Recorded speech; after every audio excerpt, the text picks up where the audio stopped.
सड़क पर फसल अवशेष, कंटीले डाल रखने से आवागमन में परेशानी। गोंडा, मच्छर या राम नवाजपुरवा संपर्क पर फसल अवशेष, कंटीले पेड़ों की डाल रखने से आवागमन प्रभावित हो रहा है। मामला तहसील तरबगंज के ग्राम पंचायत दिदसिया कला राम नवाजपुरवा संपर्क मार्ग का है। उक्त मार्ग पर मच्छरिया गांव के पास लोगों ने सड़क पर ही फसल के अवशेष, कंटीले पेड़ों की डाल रख दिया है, जिससे सड़क बाधित हो रही है। लोगों को आवागमन में काफी असुविधा हो रही है। खजुरी निधि, धमरैया, मंगलपुरवा, कपनी, अभयपुर, गानापुरवा समेत अन्य कई ग्राम पंचायतों के तमाम लोगों का आवागमन होता है। धमरैया के विक्कू ने बताया कि रात को वापस आते समय सड़क पर रखे फसल अवशेष गाड़ी में फंस गया, जिससे काफी देर तक परेशान होना पड़ा। बक्सैला के राम सूरत ने बताया कि शुक्रवार जाते समय सामने से आ रही गाड़ी की साइड देने में सड़क पर रखे कंटीले पेड़ की डाल में फंसकर चोटिल हो गए। क्या कहता है कानून? पक्की सड़क, सार्वजनिक मार्ग पर फसल के अवशेष, कंटीले पेड़ या झाड़ियां रखकर रास्ता रोकना न केवल आम जनता के लिए परेशानी का सबब है, बल्कि यह एक दंडनीय अपराध भी है। इससे दुर्घटनाओं का खतरा बढ़ जाता है। ऐसी स्थिति में पुलिस और प्रशासन निम्नलिखित कानूनी धाराओं के तहत कार्रवाई कर सकते हैं। 1. भारतीय न्याय संहिता (BNS) के तहत कार्रवाई। पहले ये कार्रवाई भारतीय दंड संहिता (IPC) के तहत होती थी, जो अब भारतीय न्याय संहिता (BNS) में बदल गई है।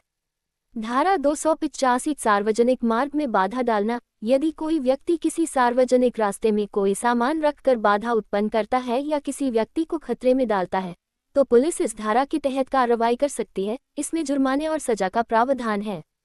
धारा 272 लोक उपताप पब्लिक न्यूसेंस, सड़क पर गंदगी फैलाना या अवशेष डालकर रास्ता बाधित करना पब्लिक न्यूसेंस की श्रेणी में आता है। धारा 125 दूसरों के जीवन या व्यक्तिगत सुरक्षा को खतरे में डालना। यदि सड़क पर झाड़ियां या कांटे रखने से किसी का एक्सीडेंट हो सकता है, तो पुलिस इस गंभीर धारा का प्रयोग भी कर सकती है। 2. मोटर वाहन अधिनियम मोटर व्हीकल्स एक्ट।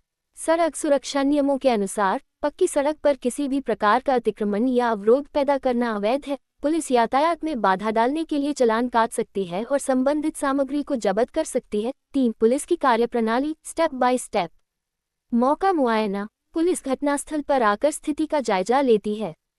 चेतावनी और हटाना। शुरुआत में पुलिस संबंधित व्यक्ति को चेतावनी देकर तुरंत सड़क साफ करने का निर्देश देती है। सामान की जब्ती। यदि व्यक्ति बात नहीं मानता, तो पुलिस नगर निगम या पंचायत की मदद से वो कचरा, लकड़ियां हटवाकर जब्त कर सकती है। फर्द दर्ज करना। बार बार उल्लंघन करने पर या किसी बड़ी दुर्घटना की आशंका होने पर पुलिस नामजद फर्द दर्ज कर कानूनी कार्रवाई शुरू करती है। क्या कहते हैं एसडीएम तरबगंज विश्वामित्र सिंह ने कहा, सड़क पर यदि कोई अवरोध उत्पन्न कर रहा है तो उसे रोकने की जिम्मेदारी पुलिस की होती है। यदि सड़क को काट रहा है तो जिस विभाग ने सड़क बनाई है उसकी जिम्मेदारी होती है कि सड़क काटने से बचाए। उसी के प्रार्थना पत्र पर हमारे स्तर से कार्यवाही की जाती है।